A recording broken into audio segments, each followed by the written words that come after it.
Yes, hello guys. Good morning to everyone. This is Abby and welcome to my channel guys. So this Friday guys is the day of my off day guys. So today's video guys ay pakita ko sa inyo yung ginawa kong makeover dito sa aking room. Kasi guys, pero natapos na ako guys. Kaya kasi meron nagsuggest sa akin na room makeover. So actually guys, hindi siya pwedeng i-room makeover. You know why? Itong room na to ay divided po sa 6 person. So, lahat po kami ay kortina-kortina lang. So, ang ginawa ko ay parang bed makeover lang to. Kasi, yung aming kwarto dito is lahat kami po ay anim na tao nakatira.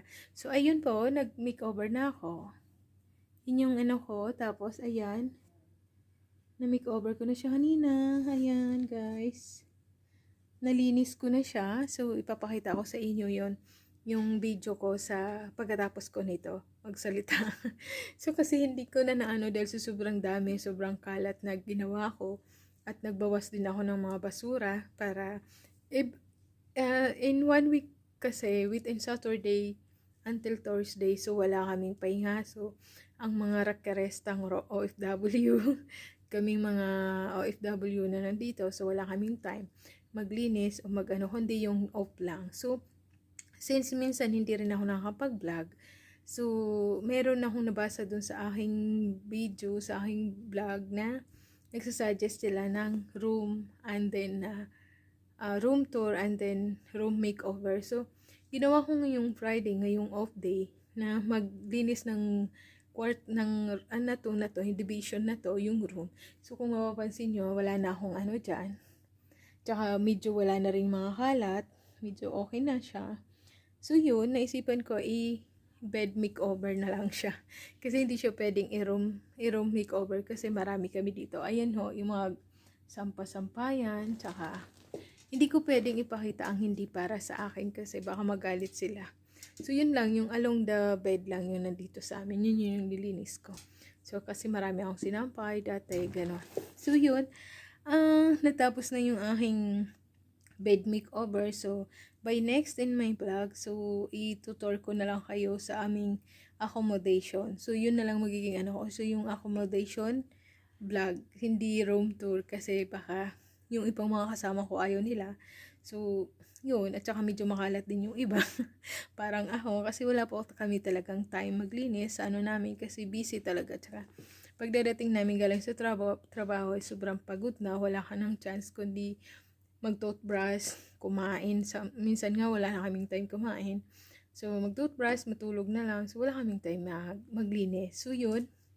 Papakita ko yung ginawa kong aking bed makeover. So, guys, please watch this.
that's all guys for my bed makeover. That's all for my mabilisang linis ng aking kwarto. So, next time again for my accommodation tour.